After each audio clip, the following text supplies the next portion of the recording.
Oke, baik. Jadi sebelumnya em, saya kemarin dapat pertanyaan dari beberapa rekan mahasiswa tentang progres untuk lomba desain kemasan. Kan ada workshop hari Selasa ini.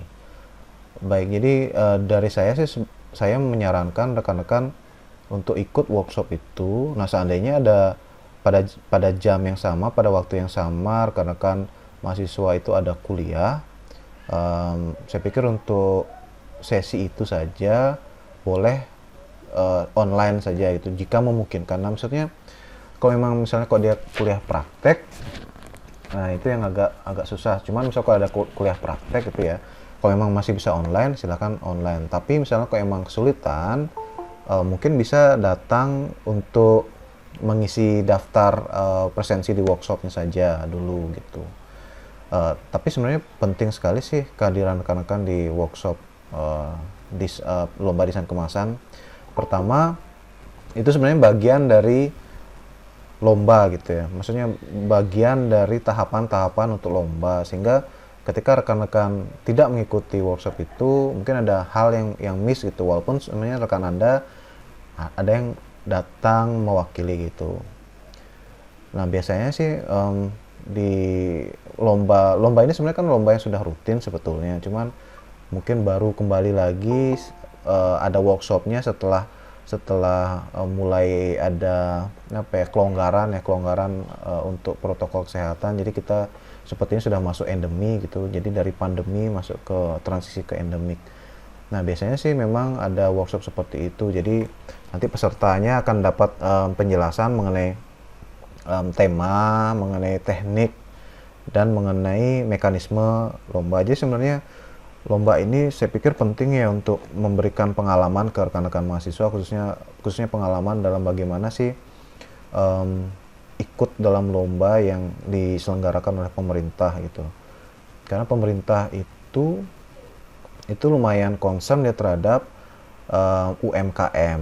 Jadi lomba ini sebenarnya juga ingin memfasilitasi UMKM yang ingin membuat desain kemasan pada produknya. Nah, dalam tema ini kan kopi dan garam.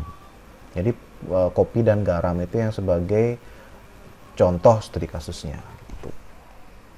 Oke. Nah, terima kasih rekan-rekan sudah meluangkan waktunya. Udah banyak sekali yang bisa hadir pada malam ini.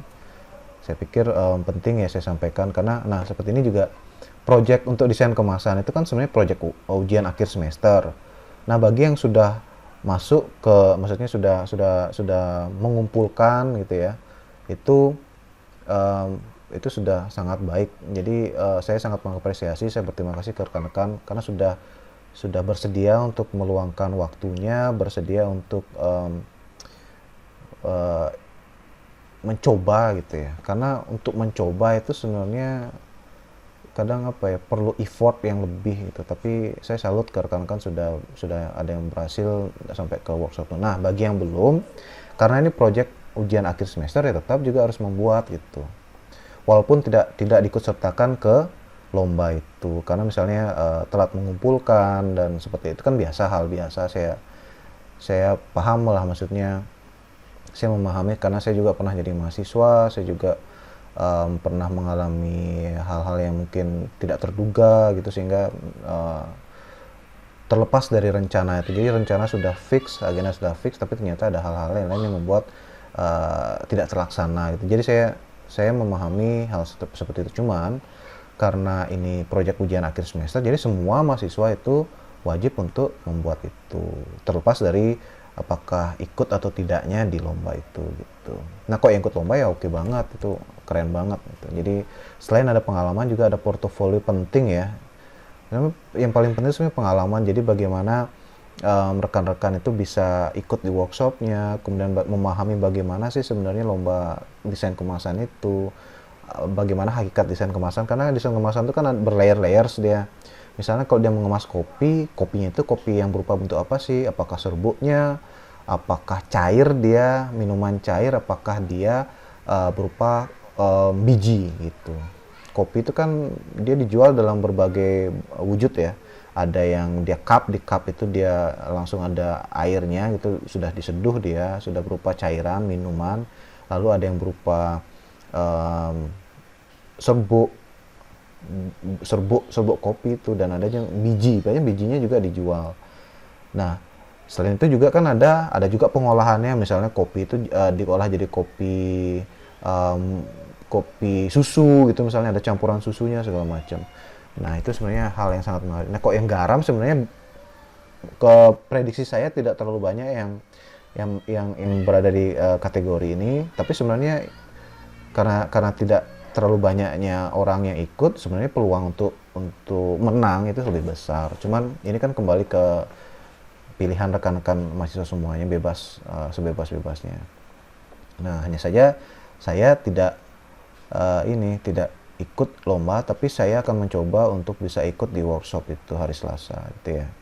Jadi untuk menemani rekan-rekan yang berhasil masuk gitu ya, yang berhasil diundang untuk ikut workshop itu. Saya ucapkan selamat kepada rekan-rekan semua. Oke, nah sekarang saya ada mengupload materi gitu ya. Jadi ada materi pertemuan ke-13. Di materi ini sebenarnya tentang tipografi. Tentang tipografi itu saya sudah ada upload di Elsa bersama dengan kuis. Nanti kita akan kerjakan bersama-sama. Sekarang udah ada 11 orang ya. Nanti di pertengahan, dan nanti mudah-mudahan nanti ada rekan-rekan yang masuk lagi sehingga lebih banyak yang bisa langsung menjawab kuisnya. Karena cuma 2 soal sih. Kalau salah satu jadi 50 dia nilainya.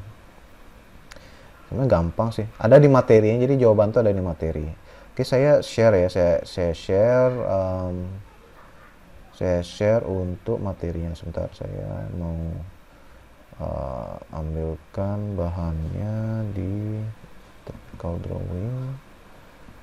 Sebenarnya kalau technical drawing ini dia sebenarnya materinya, selain ada materi mengenai gambar teknik gitu, ada juga materi mengenai ilustrasi dan tipografi. Oke, sekarang saya akan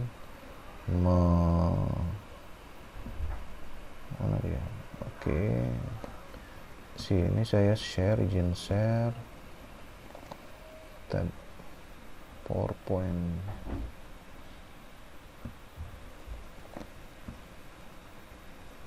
Oke, sudah terlihat ya rekan-rekan ya? Sudah terlihat ya PowerPoint-nya? Sudah terlihat? Mohon direspon. Oke, terima kasih. Oke, jadi sebenarnya tipografi itu type dan graph gitu, graph. Jadi intinya sih sebenarnya bagaimana bagaimana huruf itu dikelola gitu ya. Jadi huruf itu kan dia ada termasuk angka gitu dan simbol. Tapi yang paling utama sebenarnya tulisan gitu ya, tulisan. Karena tulisan itu kan dia ada banyak tipe gitu ya, ada banyak tipe, ada keluarganya istilahnya. Keluarga besarnya itu ada 2, ada serif, ada sans serif. Yang serif itu dia berkait, yang sans serif tidak berkait. Nah, yang misalnya kalau kita lihat di sini seperti misalnya Calibri, Arial, Verdana, Trebuchet, Tahoma, itu semuanya dia masuk keluarga yang sans serif yang tidak ada kaitnya. Kalau misalnya yang ada kaitnya itu seperti apa sih? Seperti Times New Roman. Jadi Times New Roman itu dia T-nya itu, kalau misalnya kita lihat yang tidak berkait ini kan T-nya lurus aja, dia ada 2 garis. Nah, kalau T-nya si Times New Roman itu ada penegasan di garis-garisnya, ada kaitnya.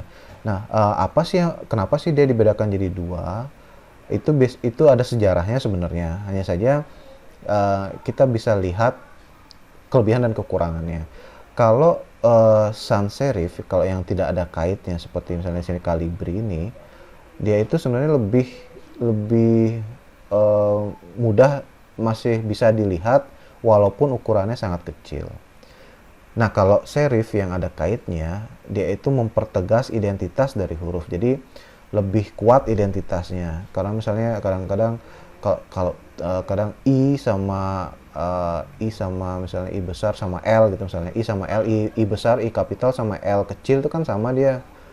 Nah, kalau misalnya dia di sans serif, tapi kalau kalau kalau dia diberikan dia serif, diberikan dia sirip, diberikan dia kait, beda dia antara I kapitalnya dengan L yang biasa gitu. Karena kait itu dia menentukan identitas dari huruf itu. Seperti itu. Sebenarnya ada banyak sih, nanti bisa dilihat rekan-rekan tuh ya. Jadi saya kasih gambaran garis besarnya karena di sini saya pakainya Google Meet, mungkin ada batas waktunya ya, sejam mungkin ya. Oke, huruf atau layout yang sudah desain dengan perhitungan yang sangat akurat dan dibentuk dengan sangat indah belum tentu menjamin efektivitasnya sebagai penyampai pesan. Nah, ini ada di kuis nanti. Jadi ada faktor terakhir sebagai penentu segalanya, yaitu faktor optis.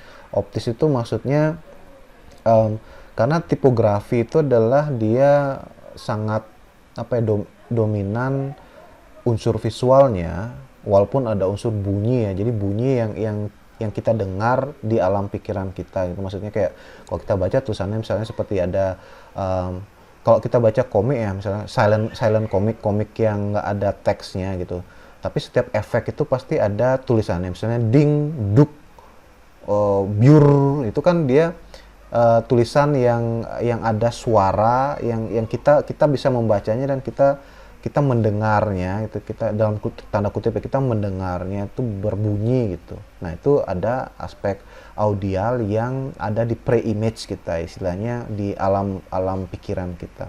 Tapi walaupun ada seperti itu, tapi pada prinsipnya si tipografi itu adalah aspek visual itu yang sangat mendominasi. Jadi dominan itu di aspek visual.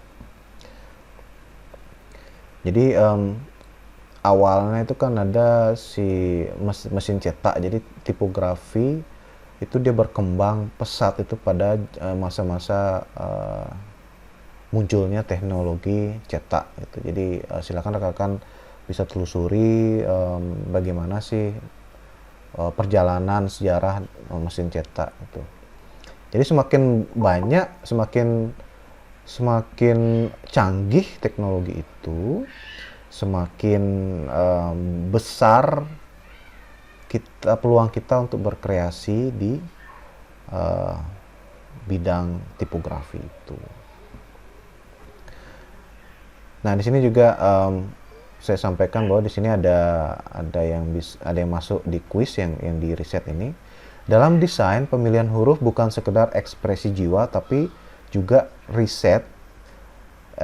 Tapi maksudnya kita tuh tidak hanya mengandalkan feeling gitu, tidak mengandalkan sense of art, tidak hanya mengandalkan kekuatan ekspresi kita, tidak hanya mengandalkan bagaimana wawasan kita terhadap huruf, tapi juga sebenarnya berdasarkan riset. Jadi kalau kita membuat suatu huruf, kita juga kan harus memahami bahwa bagaimana sih potensi dari huruf itu, bagaimana sih huruf itu anatominya. Ketika A itu dihilangkan, dia garis di bawahnya seperti V terbalik, apakah dia masih dikenali sebagai A atau tidak. Jadi ada riset yang perlu kita jalani, di mana biasanya riset itu ada dasar-dasarnya. Jadi pertama tujuan, konsep. Jadi kita mau dalam mendesain itu pasti kita akan menyusun suatu konsep desain. Nah, konsep desain itu disusun ada tujuannya. Apa sih tujuannya konsep desain itu? Misalnya gini, misalnya kita ingin membuat suatu storytelling gitu ya. Kita membuat komik lah, paling simpelnya komik. Nah, komik ini misalnya untuk apa? Untuk anak-anak dan dia sifatnya lucu gitu. Nah, berarti kan bagaimana sih karakteristik lucu itu dia bisa tampil dalam komik itu. Nah, dalam komik itu misalnya yang dominan adalah teks misalnya, walaupun ya dominan sedikit lah atau 50-50 lah dengan gambarnya. Nah kan konsep lucu itu dia harus bisa tervisualisasikan, dia harus bisa diwakilkan dalam gambar itu, dalam tampilan visual itu, dalam teks itu. Jadi kita harus mencari bagaimana sih karakteristik lucu untuk teks itu, seperti itu. Lalu yang kedua adalah media komunikasi. Jadi penting ya, memang tulisan tuh harus bisa terbaca. Nah, tulisan tuh biasanya tulisannya ditampilkan pada suatu bidang, pasti dia akan menjadi suatu bahasa gitu, kata gitu ya. Jadi tulisan dari huruf-huruf tuh eh, huruf-huruf yang berurutan, yang huruf-huruf itu yang kumpulan dari huruf-huruf akhirnya membentuk kata. Kumpulan dari kata-kata itu membentuk kalimat. Kumpulan dari kalimat itu akan membentuk suatu paragraf atau narasi gitu ya. Nah, narasi itu pasti akan ada bahasanya dia. Apakah bahasa Inggris, bahasa Indonesia, bahasa lain-lain, atau bahkan ada diciptakan bahasa sendiri seperti di Lord of the Rings itu. Dia kan punya bahasanya sendiri. Siapa bahasa apa nama itu. Nah, bahasa itu. Bahasa mungkin dia campuran dari Aramaik sama bahasa-bahasa peri gitu katanya. Bahkan diciptakan sendiri. Nah, intinya harus jelas ini antara bahasa yang digunakan dengan pembacanya seperti itu. Dan tentu saja yang pada akhirnya adalah target audiens, misalnya dari segmentasinya, apakah dia segmentasi itu maksudnya umur ya, apakah dia anak-anak, apakah dia remaja, apakah dewasa, lalu dari demografinya maksudnya apakah dia dari pedesaan atau perkotaan, dan juga dari ekonominya, apakah dia ekonomi kelas menengah, apakah dia masyarakat kelas menengah ke bawah atau menengah ke atas, atau masyarakat yang sudah mapan gitu. Jadi ini 3 hal ini sebenarnya penting dijalankan dalam riset terkait dengan eksplorasi font gitu ya, eksplorasi huruf dan angka seperti itu. Nah, misalnya contohnya gini, jadi typeface dan kepribadiannya. Jadi ada typeface itu, dia punya kepribadian dia. Sejarah, atribut fisik, dan klasifikasi dalam tipografi sangat penting dalam menentukan jenis huruf apa yang akan digunakan. Jadi dia ada bentuknya, ada anatominya, dan ada juga dari segi optisnya itu ada stroke-nya, ada serifnya, ada stylenya, terus ada kontrasnya, ada legibility, ada readability, dan lainnya. Jadi sebenarnya dari secara fisik itu dia punya anatomi dia si huruf itu. Nah, kemudian ada lagi hal lain yaitu jiwa atau fisik. Jadi ada kepribadian dikandung seperti feminim, maskulin, serius, main-main, kekanakan, dan lain. Nah, misalnya kita dalam tata cara penulisan ilmiah itu biasanya kalau ada istilah yang ada istilah yang bukan berbahasa Indonesia, ketika kita misalnya menulis karya ilmiah yang formatnya adalah format berbahasa Indonesia secara fullnya, secara penuhnya, jadi bahasa yang bukan bahasa Indonesia itu dicetak miring. Nah, demikian juga sebaliknya, misalnya kalau kita menulis artikel ilmiah yang secara konteks, secara konten dia adalah berbahasa Inggris karena tujuannya misalnya untuk jurnal internasional. Nah, berarti kalau bahasa atau kata yang bukan bahasa Inggris misalnya, itu dia dicetak miring. Jadi ada ketentuan-ketentuan seperti itu, dan akan muncul kaitannya terkait dengan fisik dari si huruf itu. Kalau misalnya dia bukan bahasa yang umum digunakan, dia dicetak miring, itu artinya bahwa dia bahasa asing. Jadi intinya bahasa asing biasanya dicetak miring. Jadi ada banyak contoh ya. Jadi misalnya contohnya seperti misalnya ada ini contohnya yang curls ya, seperti ini. Jadi ada yang dia bentuknya seperti ya, organik ya, lengkung, dia dekoratif gitu, jadi yang model gini sebenarnya dia kesannya feminim. Jadi di sini ada aspek yang fisik, ada yang jiwanya. Di sini kalau jiwanya dia kesannya feminim, cantik, kekanakan, tidak bisa diam, periang, positif, apa adanya seperti. Jadi intinya satu huruf yang displaynya seperti ini, seperti curly gitu ya, ada lengkungnya, organik, terminal, berbentuk spiral. Ini dia ada kesannya feminim, cantik, kekanakan, tidak bisa diam, seperti itu. Jadi intinya ada aspek fisikal dan ada aspek yang konseptual gitu. Seperti ini misalnya slab Rockwell Bolt. Nah, Rockwell Bolt ini dia slab serif gitu katanya, stroke geometris. Jadi serif dia ada kaitnya nih, ada kaitnya. Ini yang namanya kait serifnya. Legibility dan readability cukup, berkesan maskulin, berwibawa, dewasa, serius, teratur, berat, gelap, kaku, to the point, tegas, akurat, kuat, nah, ini seperti itu. Jadi biasanya kalau karakteristik huruf yang seperti ini, seperti apa ya, balok, beton, seperti material bangunan seperti itu, dia punya karakteristiknya sendiri. Sehingga sebenarnya dari pemilihan huruf itu sebenarnya bisa merepresentasikan suatu konsep citra tertentu gitu. Jadi makanya ketika rekan-rekan sudah banyak memiliki wawasan tentang jenis-jenis huruf, tampilan visualisasi huruf, lalu peka terhadap karakteristik yang ditunjukkannya, itu sebenarnya bisa akan lebih membuat Anda sukses dalam menyampaikan suatu konsep gitu ya. Maksudnya misalnya Anda ingin menyampaikan suatu komunikasi, wujud komunikasi untuk komunikasi yang kesannya dia serius gitu ya, formal, ya Anda sudah memahami bahwa oh, kalau saya gunakan huruf, yang saya gunakan adalah modelnya seperti ini, misalnya seperti yang kokoh, yang kuat, dia tidak ada lengkung, dia semuanya terdiri dari bentuk-bentuk yang geometrik, yang sudut-sudutnya tajam, seperti itu. Nah, itu adalah hal-hal yang terkait dengan bahasa visual, terkait dengan karakteristik suatu visualisasi, karakteristik garis, karakteristik bidang, karakteristik warna gitu.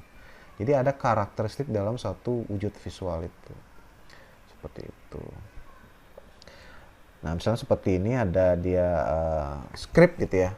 Jadi dia script itu biasanya kelompok huruf yang berupa tulisan tangan. Jadi kalau Anda menemukan misalnya di program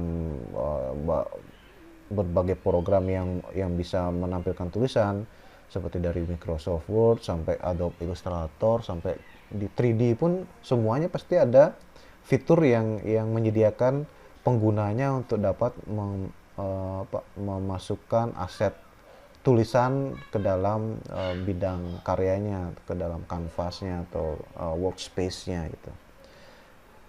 Jadi kalau yang Anda temukan yang model tulisan tangan berarti dia termasuk dalam kategori script gitu.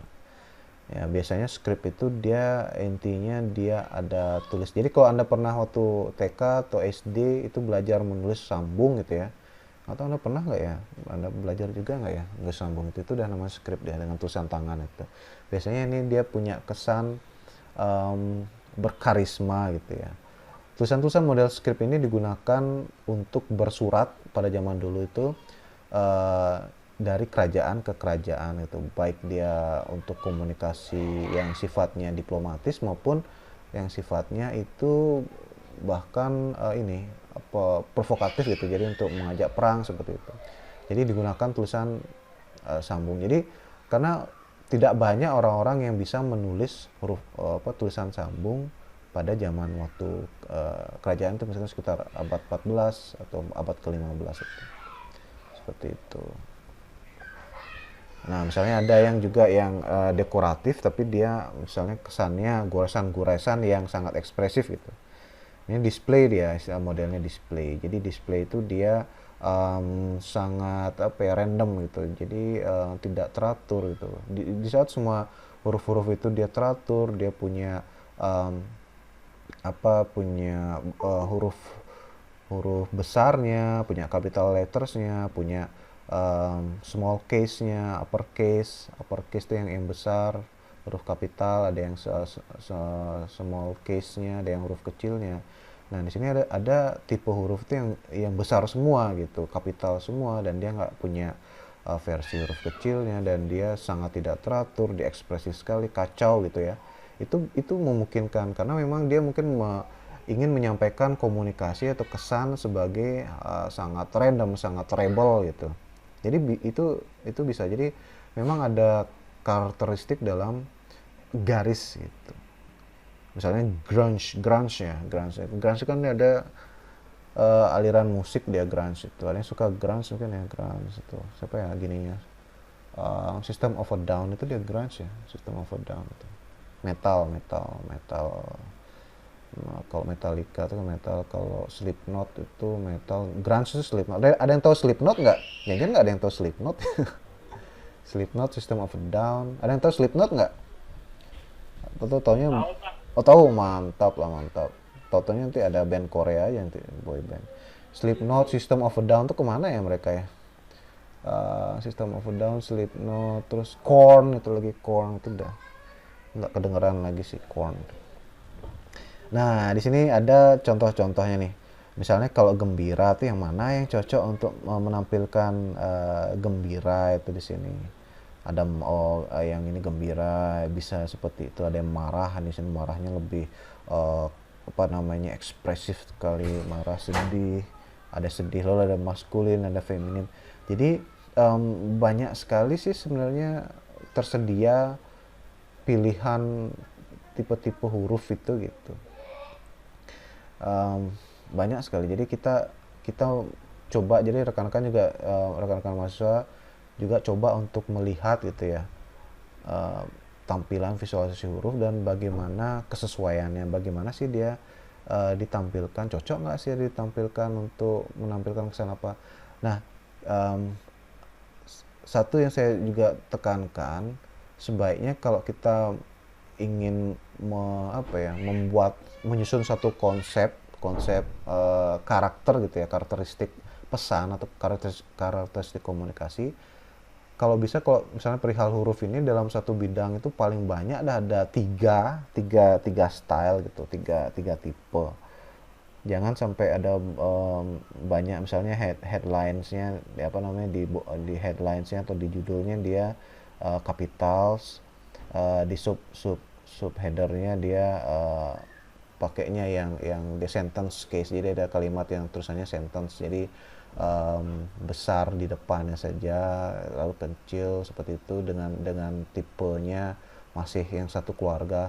Jangan sampai benar-benar dia kontras gitu, karena jadinya akan kacau, dia nggak seirama konsepnya seperti itu. Kecuali Anda memang pengen membuat satu konsep yang kacau gitu, jadi dalam satu bidang tuh ada 10 tipe huruf, ada 10 font yang Anda gunakan itu, jadi memang kesannya kacau dan psychedelic lah misalnya seperti itu. Jadi memang huruf itu dia membawa karakteristiknya sendiri, sama seperti saya percaya rekan-rekan tuh pasti punya gaya tulisan, cara menulis yang berbeda-beda gitu, dan itu sangat individual ya, sangat khas gitu, sangat personal sebenarnya sih. Dari situ akan muncul tanda tangan, signature-nya. Nah, signature. Jadi intinya setiap kepribadian tuh pasti punya kecenderungan untuk menampilkan visualisasi tulisan yang merepresentasikan atau mewakili karakteristiknya sendiri gitu. Misalnya tulisannya kecil-kecil banget tuh, hemat banget tuh, hemat, cenderung pelit misalnya ada satu buku nih, satu buku bergaris-garis tuh, itu satu bidang garis tuh bisa sampai dua, itu dua baris tulisan. Ada loh teman saya dulu yang seperti itu waktu di SMA, kecil-kecil banget tulisannya. Jadi mungkin yang kalau di buku itu dia ada 5 halaman tuh dia bisa buat di dalam satu halaman gitu. Jadi ada ciri khas dari karakteristik atau personality orang itu yang bisa dilihat dari tulisannya. Nah, misalnya saya pernah buat cover untuk desain cover, ilustrasi yang dijadikan desain cover untuk majalah namanya Serial Killer Magazine. Jadi Serial Killer Magazine itu majalah yang isinya membahas orang-orang yang pembunuh berseri gitu. Nah, di sana di artikelnya itu ada satu lampiran, lampiran itu yang menampilkan surat dari si Ed Gein ya. Saya lupa antara Ed Gein atau John Wayne Gacy itu, John Wayne Gacy Junior. Intinya psikopat serial killer di Amerika itu. Nah, di sana tulisannya kacau banget. Jadi maksudnya apa ya? Tidak lebih jelek dari tulisan dokter. Nah, kok dokter itu kan dia intinya dia sebenarnya tahu, dia maksudnya di poin-poin hurufnya itu sebenarnya yang ditampilkan sebenarnya yang dari farmasi itu gampang untuk sudah memahami. Misalnya dia obatnya albotil gitu, misalnya A L B T T H L itu digituin, tidak dijelaskan, disamarkan, terus ada miligramnya. Jadi sebenarnya tujuannya bagus juga sih untuk kok cara menulis dokter itu, agar tidak sembarang orang itu mengetahui obat itu gitu, hanya dokter dan dari farmasinya saja seperti itu. Jadi sebenarnya menarik ya kalau kita pelajari bagaimana sih tulisan itu punya karakter gitu.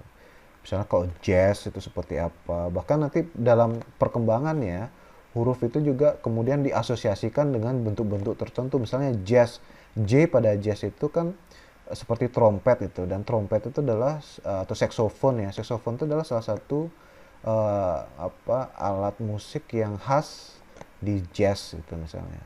Jadi ada asosiasi antara bentuk huruf dengan wujud benda-benda tertentu, ada pengasosiasian seperti itu. Itu kemudian akan ada seperti itu karena manusia tuh punya kecenderungan untuk mengasosiasikan suatu bentuk itu dengan bentuk yang lain. Makanya banyak dari kita misalnya tiba-tiba takut itu, ngeri atau ketakutan ngelihat hanya pola kemudian kita asosiasikan sebagai wajah, jadi kita lihat ada penampakan. Nah itu kadang ada kejadian seperti itu, jadi kita pikir penampakan padahal itu hanya pola yang kebetulan saja dia punya formasi itu seperti wajah gitu. Dan sebenarnya memang yang paling sering itu seperti itu, jadi manusia itu lebih sering mengasosiasikan hampir semua hal itu dengan wajah. Misalnya apa? Misalnya mobil aja. Contohnya mobil tuh kalau di depannya tampak depan mobil itu kan dia fasade mobil, anggapnya fasade ya. Fasade mobil itu kan ada lampunya dua, lalu ada bempernya, lalu ada rodanya. Jadi kalau kita lihat kemudian film Cars itu dia jadi ini aja, jadi lampu itu jadi mata, kemudian bumper itu jadi mulut, jadi polanya seperti itu terbawa pada alam bawah sadarnya manusia. Jadi dalam membuat mobil, dalam membuat bahkan senjata gitu, terus membuat banyak hal, pintu, membuat desain, bahkan desain kemasan gitu. Jadi ada upaya untuk mengasosiasikan suatu wujud dengan wujud yang lain. Jadi kalau misalnya tulisannya seperti ini, misalnya seperti yang saya tampilkan di layar, hindari bahaya kebakaran. Orang itu sudah melihat habis waktunya untuk mengidentifikasi huruf ini huruf apa sih yang banyak curly-curlynya, banyak lingkaran-lingkaran, banyak apa namanya istilahnya, banyak garis-garis itu, banyak dekorasinya itu, sebelum dia mengetahui bahwa ini adalah bacaannya hindari bahaya kebakaran. Jadi sebenarnya ketika kita menuliskan jadi kita mengomunikasikan suatu pesan yang darurat gitu ya, darurat ya, dia harus cepat bisa dibaca dan dia harus cepat masuk ke mata. Makanya segala bentuk larangan, tulisan-tulisan larangan itu semuanya kecenderungannya adalah berwarna merah dan dia mudah dibaca. Jadi biasanya menggunakan yang sans serif, yang nggak ada kaitnya, agar dia cepat bisa dibaca. Jadi pertama warna merah, karena warna merah itu punya panjang gelombang yang pendek, sehingga dia cepat dia ditangkap oleh mata.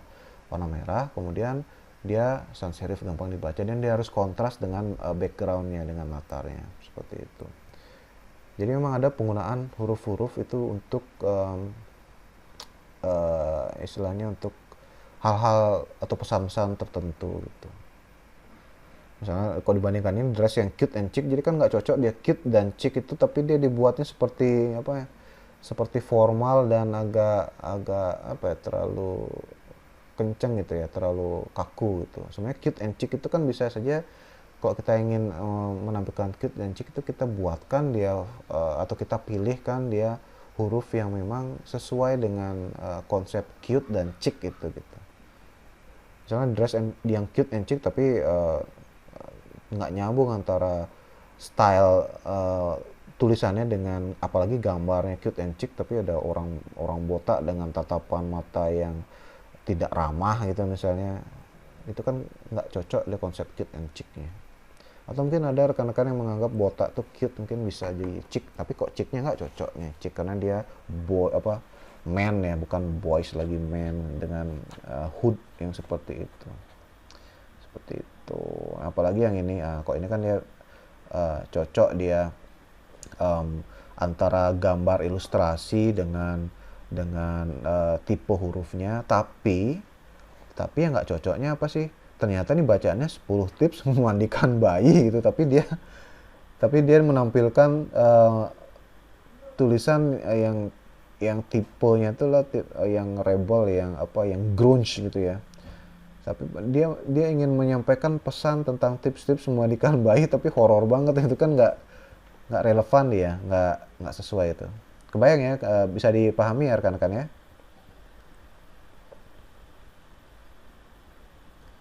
Oke. Nah, di sini kalau yang model script, jadi sini ada performa hard disk 7 terabyte. Nah, gitu.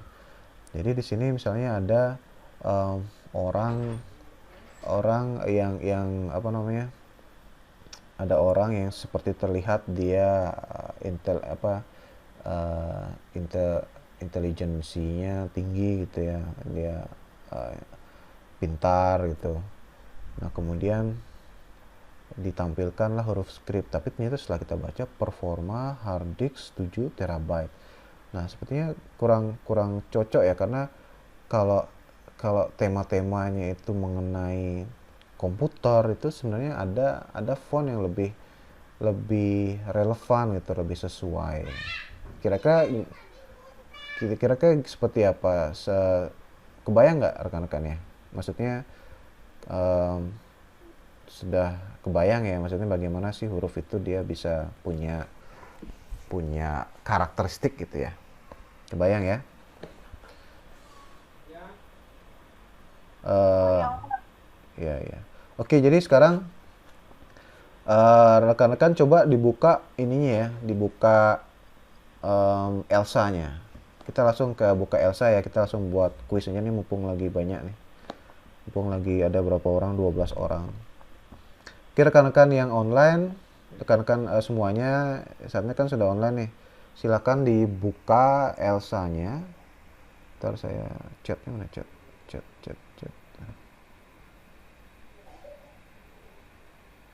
Oke, silakan dibuka Elsa-nya.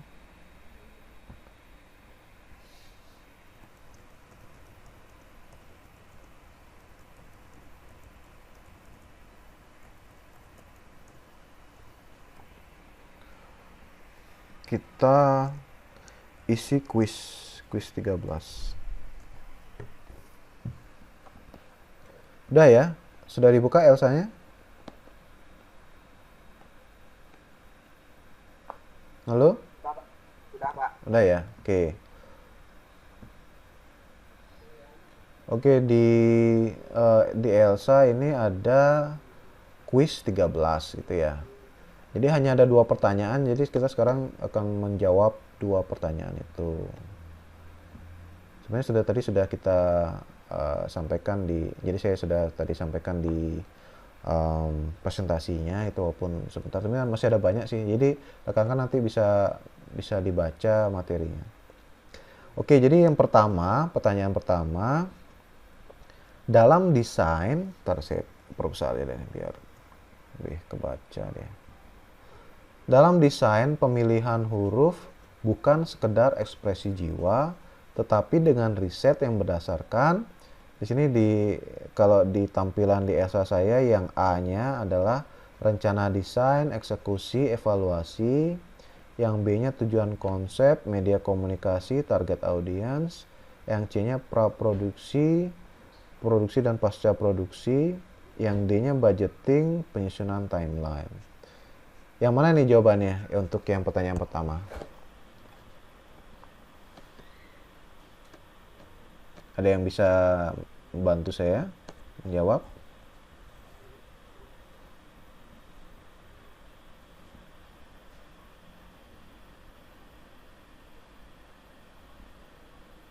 Yang B, Pak, kayaknya. Yang B, ya betul betul. Terima kasih Daniel sudah ikut membantu menjawab. Ya betul Daniel, yang tujuan konsep, media komunikasi, target audience. Kemudian itu ya rekan-rekan ya, silakan langsung diisi ya, langsung dijawab. Nah, kemudian pertanyaan selanjutnya,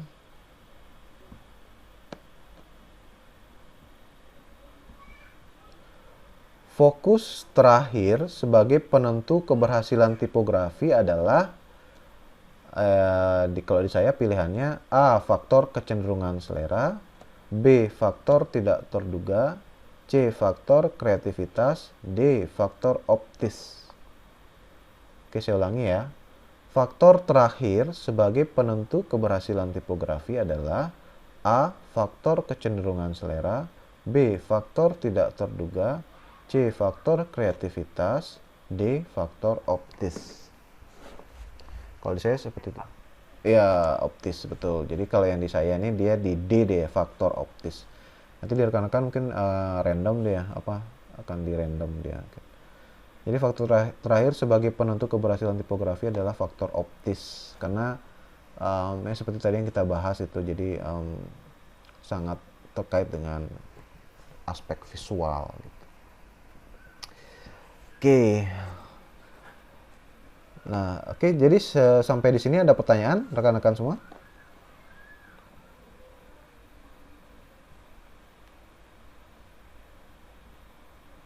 Dari saya belum ada Pak. Belum ada ya, mantap. Ada 13 orang itu. So everyone. Oke. Oke, mantap. Nah, mengenai project UAS-nya gimana? Ada yang masih bingung nggak? Atau ada pertanyaan boleh di-sharing ke saya gitu. Karena kan nanti hari Selasa nanti workshop ya. Mungkin setelah workshop tuh mungkin baru akan ada pertanyaannya. Nah, seperti tadi sih kalau memang ada rekan ada kendala misalnya berbenturan jadwalnya dengan perkuliahan gitu. Jadi saya sarankan ikut kuliahnya itu tapi online, ikut yang versi online karena kan semester ini kan memang hibrid ya konsepnya. Rekan-rekan bisa memilih untuk online. Nah, tapi kalau misalnya memang tidak, saya pikir mungkin bisa ikut di workshopnya apa ya intinya daftar aja dulu ya gitu, daftar workshopnya. Karena sebenarnya kok concern saya sih gini, mending didahulukan lu workshopnya karena kok di kuliah kan masih bisa online dan itu hanya sekali saja untuk workshop itu tidak seterusnya gitu. Penting sih kok menurut saya untuk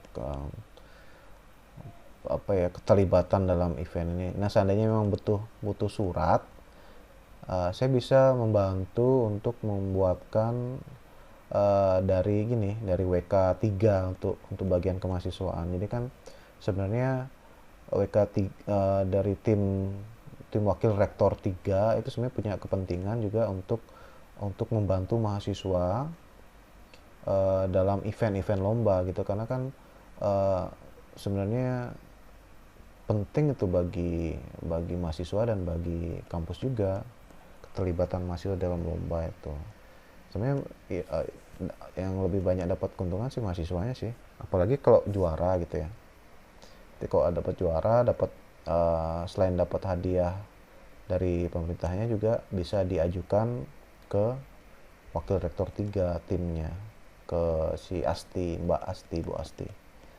Seperti itu. Jadi misalnya kalau ada buktinya, bahkan mungkin untuk keterlibatan dalam lomba ini untuk keterlibatan di workshop pun itu kan ada SKP-nya gitu. Nah sekalian Anda buat project UAS terus sekalian ikut workshop lomba itu saya pikir apa ya itu hal yang tidak merugikan lah bahkan itu menguntungkan itu. Seperti itu ya guys. Saya pikir untuk online session saya pikir biar kita nggak terlalu lama ya. Saya pikir saya cukupkan sampai di sini ya. Jadi silakan nanti dibaca materinya yang tadi tentang tipografi itu. Nanti kita ketemu lagi Jumat depan. Nanti kita akan coba workshop gitu ya seperti biasa di lab di cafe. Tapi yang paling penting sebenarnya workshopnya adalah desain kemasan itu. Jadi sebenarnya kan itu ada hubungannya. Jadi pertama Anda belajar tentang proyeksi ortogonal di mana di sana bisa membuat gambar kerja dari desain kemasan itu. Kemudian Anda belajar ilustrasi untuk dimasukkan ke dalam kemasan itu. Kemudian aspek tipografinya juga penting. Jadi bagaimana Anda menempatkan teks ya. Apakah dia body text, apakah dia title, apakah subtitle, apakah ada model headline-nya, apakah dia ada sedikit tulisan yang kecil sebagai penanda sebagai inset gitu ya.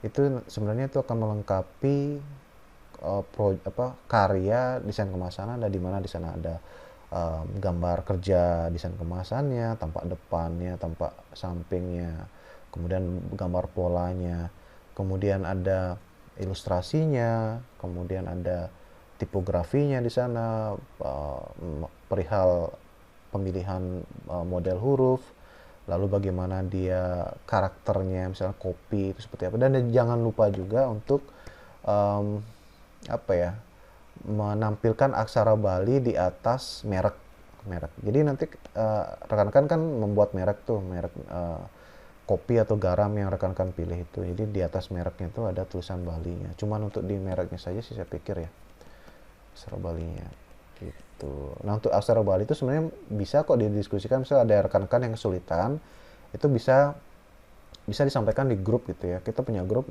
bisa dimanfaatkan sebagai tempat diskusi sebenarnya. Seperti itu.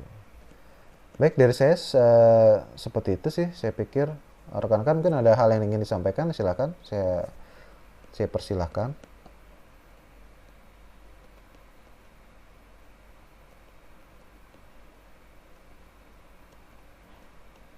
Oke, baik. Dari saya belum ada.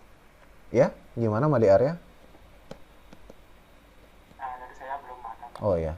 Kalau Arya gimana, sudah ada desain ininya, kemasannya, milihnya kopi atau garam?